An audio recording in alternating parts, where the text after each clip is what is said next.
Rich here from 2RC Productions. Good to see you guys. Been on a little hiatus. Been summertime. We've been doing some outside stuff, working on cars. We work on muscle cars and stuff. But now we're getting back into it a little bit. It's winter time, and I haven't made a video in a while, and I want to make a video and do something different. So what we got today is we got an old vintage kit from 2001 that I built. It's a RC10 TC3 touring car, electric powered, brush motor. And here's the body. It's a Chevy Silverado, which is a really cool looking body, and I did a two-tone paint scheme on it with some striping and stuff way back when. And basically what's kind of unique to this car is I used some of my old parts with the 2001 kit. I have my original Attack R Futaba radio, 75 megahertz radio that I got back in 1986 with the original receiver and servo. And I have a Kyosho Le Mans 360 ST brush motor, which was a good motor back in the day. And I had that new in the package, and then in 2001 I took it out and put it in this kit. I thought it'd be kind of cool. And then I got a Duratrax IntelliSpeed Autosport. That's the newest part on the car, really. But what I wanted to do is, this is a fun car in itself. It's a shaft-driven four-wheel drive car, ball diffs. And I wanted to try something with this. I've been looking at a lot of the drift stuff on YouTube, and I think it seems like it might be kind of fun, but we haven't done anything with it yet. These are the original Pro Line rubber tires with foam inserts. And basically what we're going to be doing is we're going to make some PVC drift tires. This is the finished product, but I'm going to go step by step and show you how to do this. Some guys have been doing this on YouTube, but I wanted to give a little more in-depth detail step by step and show you guys how to do it. So hope you enjoy. Okay, what we got going here is I'm just going to kind of separate the tires and stuff from the rim. I did one of them already. They were glued a while back, but they're pretty easy to come off. So like I say, this is a pretty old kit. It sits on the shelf most of the time, but every once in a while I run it, and it's a fun car to drive, like I said. So we're basically going to take the wheels off. I'll separate the other side, take the rims off, and what I'm going to do is paint these flat black, like I said, make them look a little better. The only thing that I'm not crazy about is doing these drift wheels. You have white PVC pipe is what I could find, and I just wanted to try this out and see how it worked. There's also, I saw a couple guys had black ABS pipe, which isn't as readily available as the PVC. So we're gonna roll with the PVC. It might not look the best being white. Obviously, I'd rather have black to look more like a real tire. But being the fact that it has a full body on it and it covers the wheel wells, the wheel wells cover the tires pretty good, I don't think it's going to be much of a problem. So this one was a little more on there than the other one, but still it come off relatively easy. I like my vintage stuff. Like I said, if you watch any of my other videos, you know, I've been into this since the 80s, so I like the old stuff. I like the old Tamiya cars, and I like the brush motor still. Simple setups. Brushless is cool too, but I still like the old stuff. So, alright, so we got the wheels off. Now what I'm going to do is clean these up a little bit, and we'll get them ready for paint. Alright, we just cleaned them up a little bit with a wire brush, scuffed them up a little bit, got some of the old paint off, and I'm just using Ace Hardware General Rattle Can Flat Black. So I just sprayed the backside a little bit there. After those dry, we'll flip them over, get the top side sprayed, let them dry, and then we're going to lay out the pipe. And what we have for the pipe here is we have standard PVC 2-inch. And anytime you work with pipe and they say 2-inch pipe, that means the ID, which is the inner dimension of the pipe, is exactly 2 inches. I saw a lot of videos where guys were using pipe, but nobody designated what size pipe. My wheels are working out about a 32nd under 2 inches on the dimension, the wheels, and they fit right inside this pipe, and I'm going to have to put a little glue on there. So again, I'm guessing the standard, I don't know all the size of the wheels, but I'm gathering that 1/10 scale standard touring rim is 2 inches roughly, outer diameter. So this pipe, 2-inch PVC, is going to work out good, and we're going to cut this in pieces.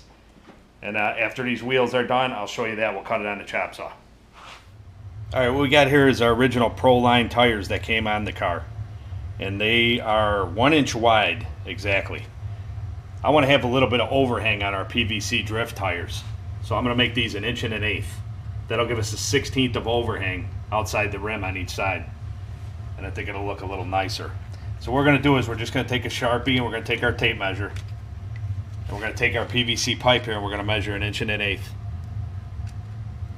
And we're going to cut this on the chop saw.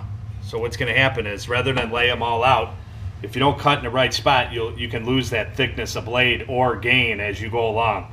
So what I'm going to do is I'm just going to put the mark on there. I want these to be exactly 1 1/8 inches. So I'm going to put the mark on there. And then what we're going to do is we're going to take it down to the chop saw. And you want to put, if this is your mark and you go to cut with the blade, you always got to take into account the blade thickness. You're either going to lose or gain. So if I want this to be 1 1/8 inches, I'm going to put my blade right up to the edge of it. And that's where I'll make my cut. And then I'll lay out the next one and so on and so on. So then I know they'll be exact. All right, we got our chop saw, standard miter saw here. What we're going to do is we're going to cut this PVC down. Like I was telling you, what you want to do is you want to line that up on the mark right to the left side of the mark. So we know we got it exactly 1 1/8 inches. So I'm going to fire up this, I'll cut one down, and then I'll cut the rest off camera and I'll show you how to clean them up.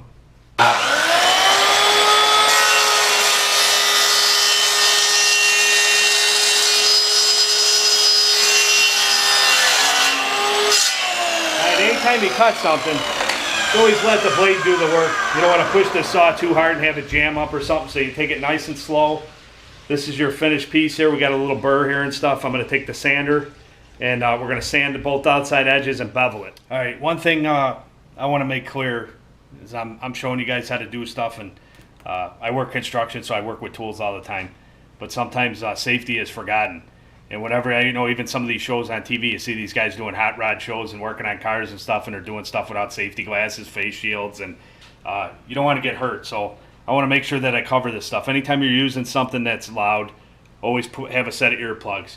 You pop a set of earplugs in there, it takes a couple seconds to put in. Also, gloves, any type of gloves. Protect your fingers. You don't want to take a chance of getting your finger sucked in there or cut your finger or whatever. And then always wear safety glasses, standard pair of safety glasses. You never know if a part's going to fly off and come hit you in the face. You only got 2 eyes and you want to keep them. All right, so we got a standard 4-inch grinder here with a sanding disc. And we're just going to clean these up a little bit.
Alright,